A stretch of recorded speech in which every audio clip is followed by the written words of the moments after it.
103ஆம் சங்கீதத்தினுடைய முதல் 2 வசனங்கள் தமிழ் கிறிஸ்தவ உலகத்திற்கு மிகவும் பரிச்சயமான வசனங்கள். ஏனென்றால் ஒவ்வொரு ஜெபத்தினுடைய முடிவிலும் நாம் சொல்லக்கூடிய வார்த்தைகள், என் ஆத்துமாவே கர்த்தரை ஸ்தோத்திரி, என் முழு உள்ளமே அவருடைய பரிசுத்த நாமத்தை ஸ்தோத்திரி, என் ஆத்துமாவே கர்த்தரை ஸ்தோத்திரி, அவர் செய்த சகல உபகாரங்களை மறவாதே. கர்த்தர் செய்த உபகாரத்திற்காக நாம் அவரை மறக்கக்கூடாது.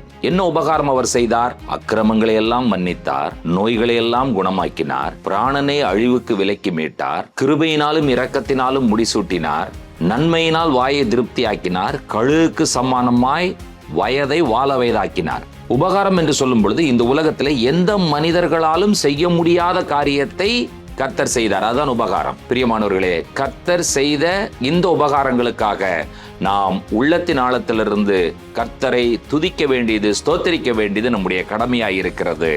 ஆகினால் சொல்லுவோமா, என் ஆத்துமாவே கர்த்தரை ஸ்தோத்திரி.